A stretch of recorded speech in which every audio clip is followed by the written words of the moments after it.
Hi, so let's now continue looking at some more transforms that we can make a good use of when it comes to dealing with like a number of questions that we are going to be doing under Laplace transforms. Okay, so the first one that I want to look at is where I'm given, let's say, uh, f of t is equals to,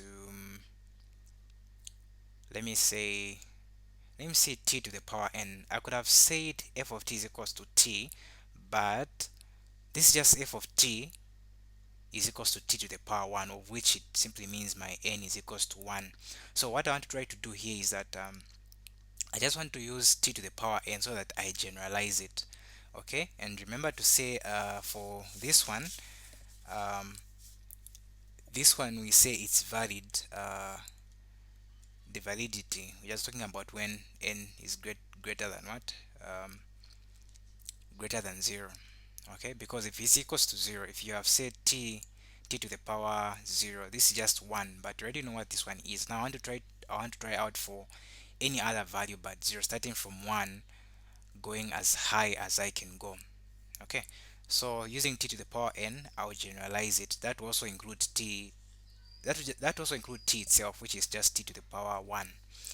Okay, so this will mean that my Laplace transform over t to the n, okay, this is just going to be equals to, we are still evaluating from 0 to infinity. Okay, that would be t to the power n multiplied by e to the power minus st dt. So at this point I have no choice but to use the integration by parts, of which my u is just equals to t to the power n, meaning my du will be equals to n t to the power n minus 1 dt.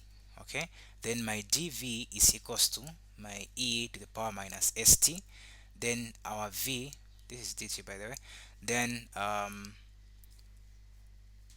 our v is just going to be equals to e to the minus st divided by minus s. I'm just going to put minus there, then I put, this is v is equals to minus e to the power st minus st divided by s. So now remember to say, by integration by parts, um, what we say, we are going to say our u multiplied by dv is just equals to uv minus integral of v by du. Okay, so what do we have as our u? Our u is t to the power n, then our v is that one there. So I can put them like this. I'll say minus t to the power n, then e to the power minus st, that is divided by s. Okay, so we are evaluating this at what, from 0 to what, to infinity. Okay, then here I'm supposed to say minus v by du, but I have a minus here, so that's going to be a positive. Then I also have the n and the s, which are just constants, so I'm going to put them outside here. That would be n over s, then the integral from 0 to positive infinity, then inside I'm going to have t to the power n minus 1, then multiplied by e to the minus st dt, like that. Okay, so if you evaluate this one from on these units, the 0 to infinity, you're just going to get 0. How this one is that the t to the power n, if you look at these two functions, you have two functions, which is t to the power n as well as e to the minus st. So this one, when you look at the e to the minus st, this one goes to 0 much faster compared to this one. So this one decreases faster, goes to 0 compared to this one. Hence, if you evaluate at this point, you're just going to get what? A 0.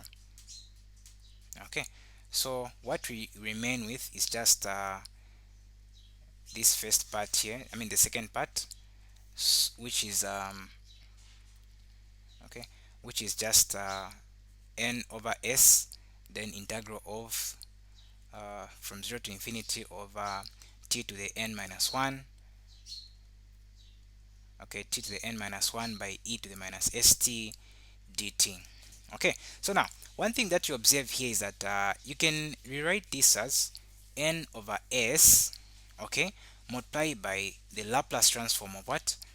Laplace transform of t to the n minus 1, like that.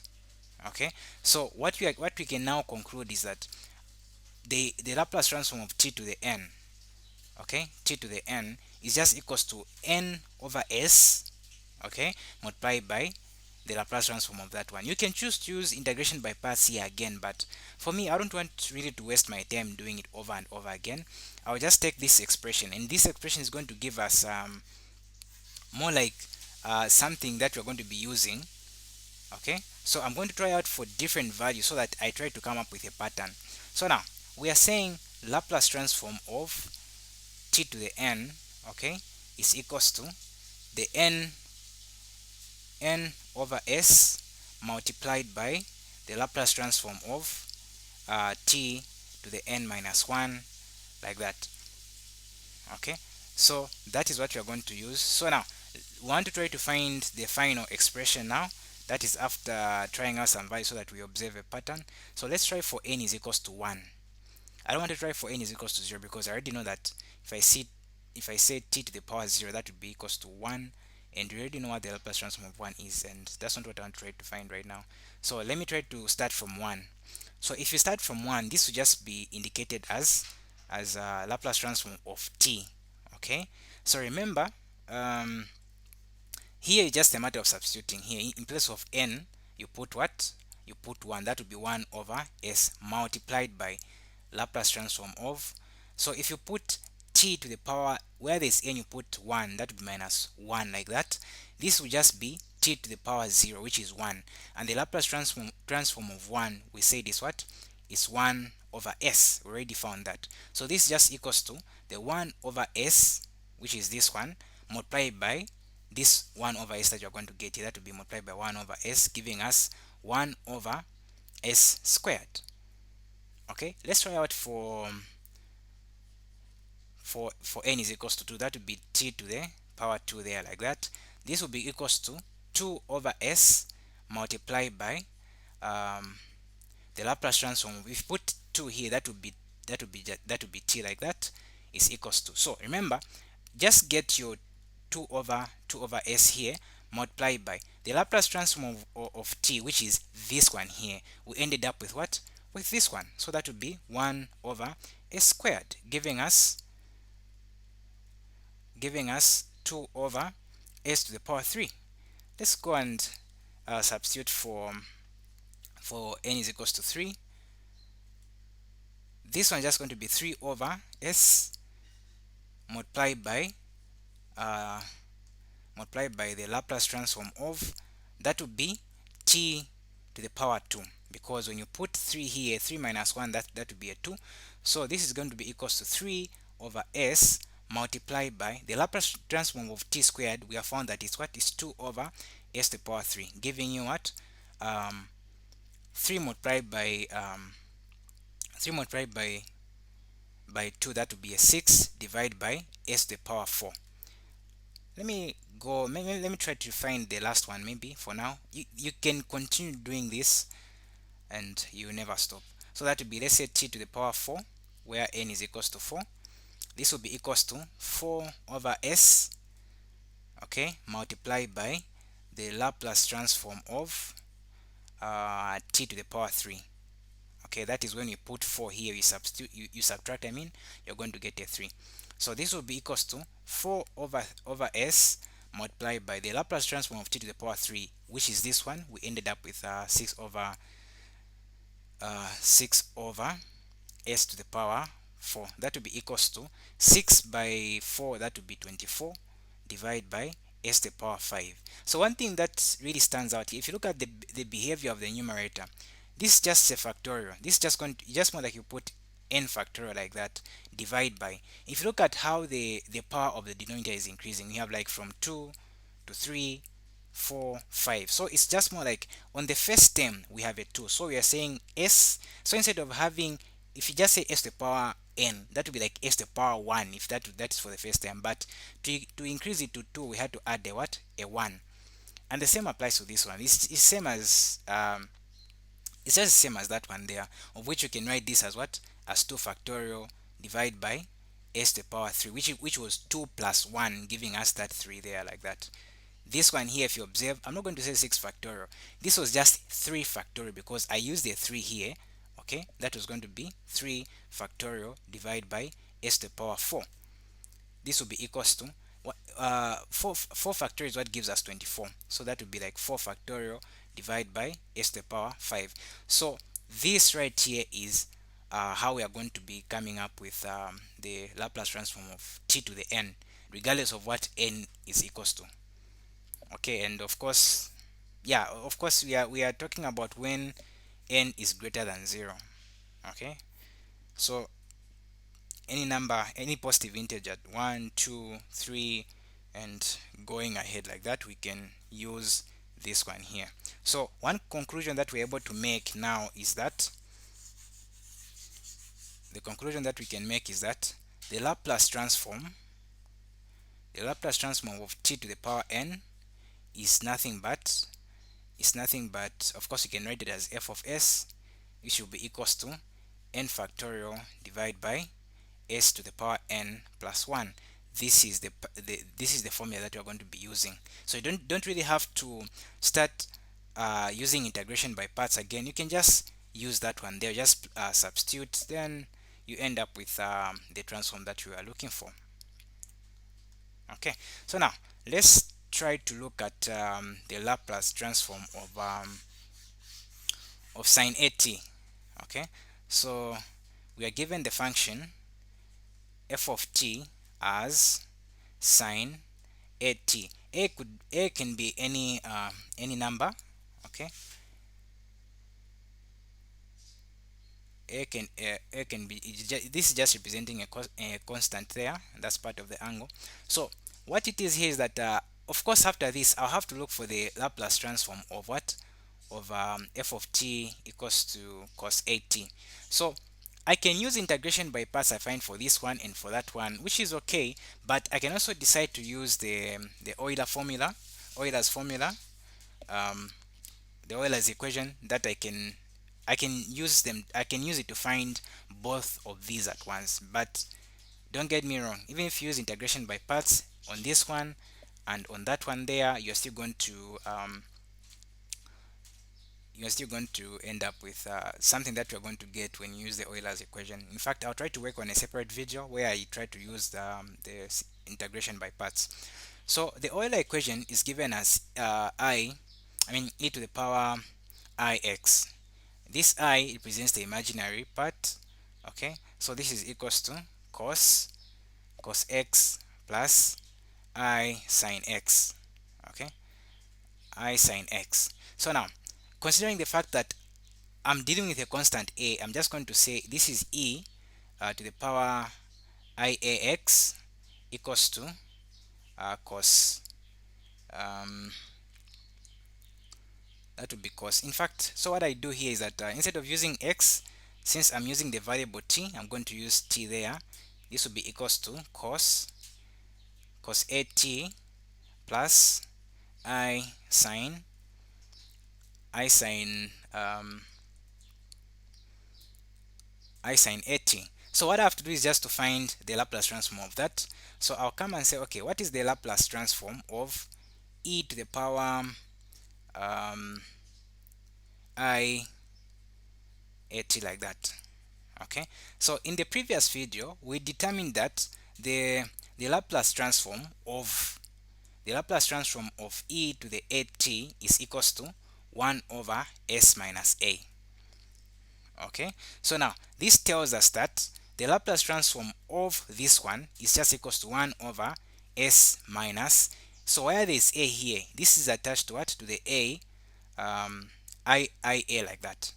So the Laplace transform of this, even if you use integration by parts, you're going to end up with that. So I've just mapped it from that one there. Okay, so now what do? You observe to say I'll have to find the imaginary part of this as well as the real part. So this will be the imaginary part of that. Then from this again, we're going to have to get the real part, which will represent our cos at. So the best thing to do here is just to conjugate this. What do we mean? Just multiply everything by the conjugate of the denominator, which is s plus ia here divide by s plus ia. This one is just going to be s plus ia divide um, that will be divided by s, this one times that one. We're going to, that's just the difference of two squares, so this is going to be s squared. Okay, then on this part we're going to say a times a, that's going to get a squared. Remember, there is a what? There is a negative here, but when you say I times I, when you say I squared, okay, this is just equals to -1, so multiplied by that negative becomes positive a squared, like that. Okay, so that's what we have. So we observe that we can separate this one divided by the whole denominator plus this one divided by the entire denominator. So that would be like your s divided by your s squared plus a squared. Then that would be plus I'll say I multiplied by a over s squared plus I squared. And one thing that you're able to observe here is that this one is a real part, it does not have an I, which represents that one. Then this one is the imaginary part because of the presence of that I, which represents what? Sine 80. So we can make a conclusion now and say the Laplace transform of of let's say sine 80, this just equals to a over s squared plus a squared. Then the Laplace transform of cos 80, we have determined that is equals to um, s divided by s squared plus a squared. So anyway, when you are answering some questions, when you have cos 80, just use that one there. You don't really have to go step by step to try to use integration by parts. And always remember to say, if let's say you have e to the 80, then cos let's say cos 80, like this. Don't come and say, okay, I know that this is 1 over s minus a, then I'll multiply by s divided by s squared plus a squared. This is wrong. You should always remember to say there's the linearity property of the Laplace transform, of which it can't work out because this is a product of two functions, unless if you are adding them or subtracting them. For division and multiplication, the linearity principle won't work. Okay, so it appears we have managed to find what cos 80 as well as sine 80 in terms of Laplace transforms. Now let's look at the two last transforms, which is hyperbolic sine 80. Okay, this is our f of t is equals to that. Then also look at hyperbolic, this is hyperbolic sine. Also try to find the hyperbolic cosine. So for this one, I'll just say, okay, I'm looking for the Laplace transform of sine 80, like that. Okay, so what is this going to be equals to? So still evaluating, I'll try to use integration by parts for this one. So from 0 to infinity. So instead of putting a hyperbolic sine 80, I'm going to use what this one is equals to. Remember, this one can be written as e to the t here minus e to the t minus minus e to the minus t. Okay, so e to the minus t there, that will be divided by 2 there, like that. Then for hyperbolic cosine, this is just going to be equals to and by the way, because I've used 80, it will be convenient enough for me to put 80 here minus e to the minus 80 divided by 2. So meaning hyperbolic cosine of 80 is equals to e to the 80, that will be plus e to the minus 80 divided by 2, and that's what we are going to use as well. So for this one, you observe that I can bring out the 2 outside here. Okay, let's say e is equals to 1 over 2, these 2 that I have here. So I have my e to the power 80 minus e to the minus at. Okay, I'm multiplying this by e to the minus st dt.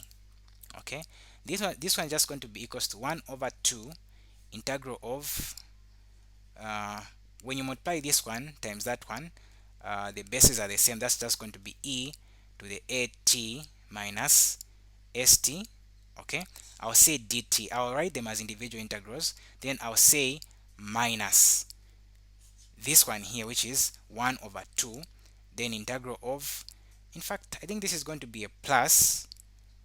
No, it will be a minus there, just like this at this stage, of course. So this one multiplied by that one, this is going to be e to the minus at minus st dt. Okay, so this is just going to be you can say 1 over 2. Okay, so if you remember,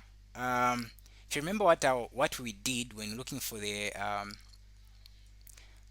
when you're looking for the Laplace transform of e to the power at, what we did, the manipulation that we did to the power, we are going to do the same thing right here. Okay, so I'll say this is e to the power, I'll put instead of me putting a minus s to the power t like that, I'm going to change the sign. I'll say minus outside here, then I'll have to put s so that I maintain the sign, then I'll put minus for a so that if I distribute, it's going to be positive. Then I'll put t there, dt, then minus 1 over 2. Then I'll do the same to this one. You just have to manipulate it. So this will be e. Okay, then I'll put minus outside, then I'll put a here, then this one is going to be plus st, that would be minus at minus st, then dt, like that. Okay, so we are getting closer to the answer that we are looking for.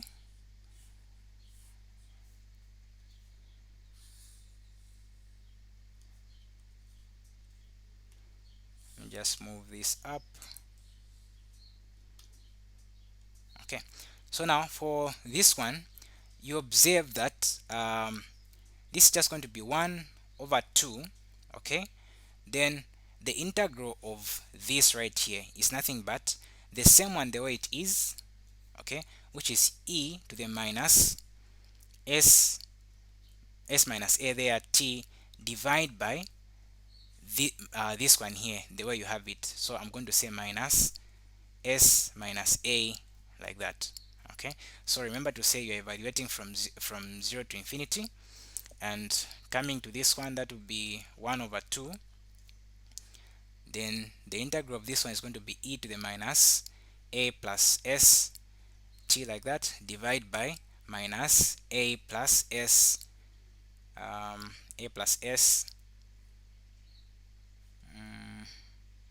evaluating from 0 to positive infinity.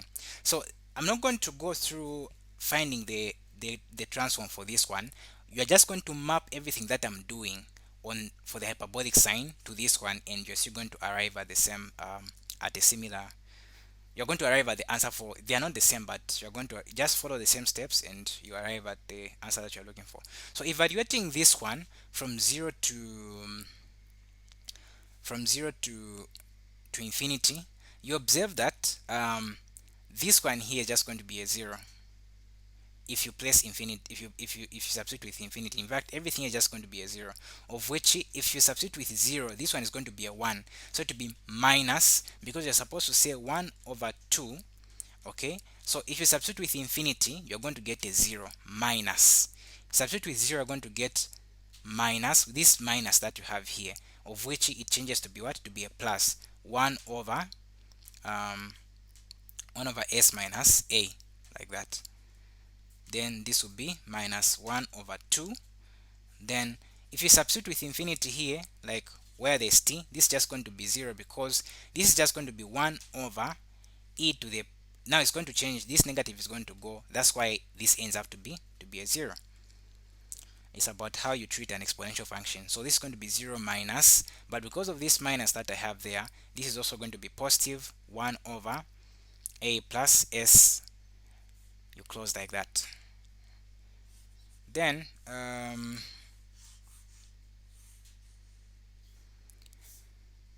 This one will just end up to be 1 over s.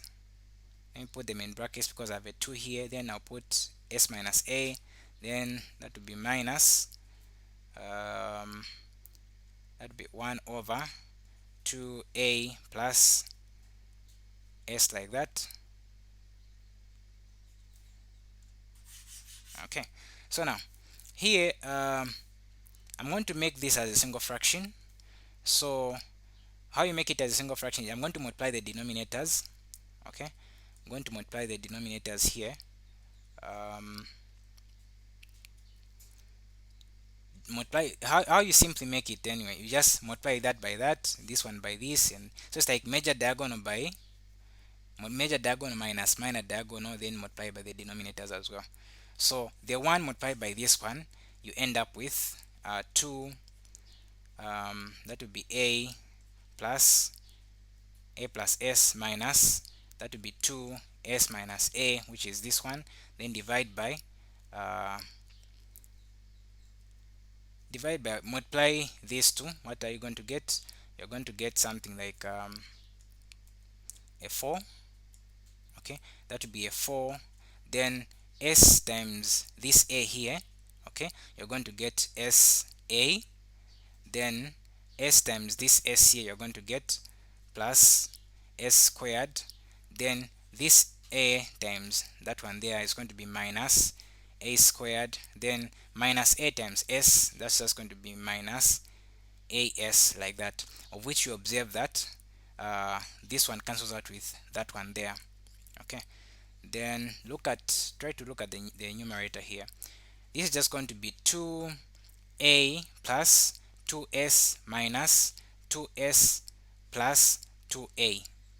Okay, then this will be divided by, that's 4 open bracket, you have s squared minus a squared, like that. So what are we able to cancel out? This one and that one can cancel out. Then we end up with, so 2a plus 2a, that's what? That's 4a, divided by 4, then a squared minus a squared. So the 4 can go and the 4 can go, and we just end up with that one there. So we can now conclude and say the Laplace transform of hyperbolic sine of at is just equals to a over s squared minus a squared. So if you try to remember, the Laplace transform, we say the Laplace transform of sine at, okay, it was something like a, okay, it was a over s squared plus a squared. So you observe that the only thing that's different here is what? Is a sign here. And it can give you a hint to say, okay, if I found that the Laplace transform of cos at, if I found something like s over s squared plus a squared, it might happen that the Laplace transform of hyperbolic cosine, okay, hyperbolic cosine of at is just going to be equals to s over s squared, but instead of putting plus because of comparing to that one, this is going to be minus a squared there. And if you use this same method that I've used, or use integration by parts without having to write it in this form, you're still going to arrive at that one for the hyperbolic cosine. And this is basically how we go about those. So it's very important that we remember these. It seems like a lot of work as we are doing it right now, but when it comes to solving other questions, you will not need to go the method of integrating by parts. That's too long.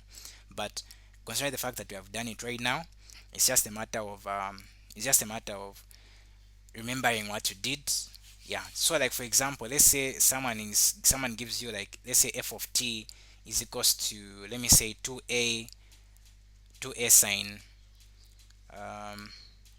where a is a constant, 2a sine, let me say 4t. Okay, how can you answer this one? What this one means is that if you're looking for the Laplace transform, you're going to say Laplace transform of 2a sine 4t. This is just going to be equals to this 2a, which is a constant, that would be 2a multiplied by the Laplace transform of what? The Laplace transform of 8 or sine sine 4 sine 4t. Okay, so this will be equals to 2a multiplied by, so we know that the Laplace transform of sine 8t, so in this case our a is what, is equals to 4. So this will be equals to our a, which we put on the numerator, which is 4, divided by our s squared, then that will be plus a squared. Since our a is 4, meaning the a squared is going to be 16, so this is just going to be equals to 8a divided by s squared plus 16, and that's how you go about it. So I didn't really have to go start integrating by parts. I just had to remember what the Laplace transform of this one is, and you have to indicate that you're multiplying this constant by the Laplace transform of this one, which you already know. Okay, and that's how we go about answering that one. Thank you very much for watching.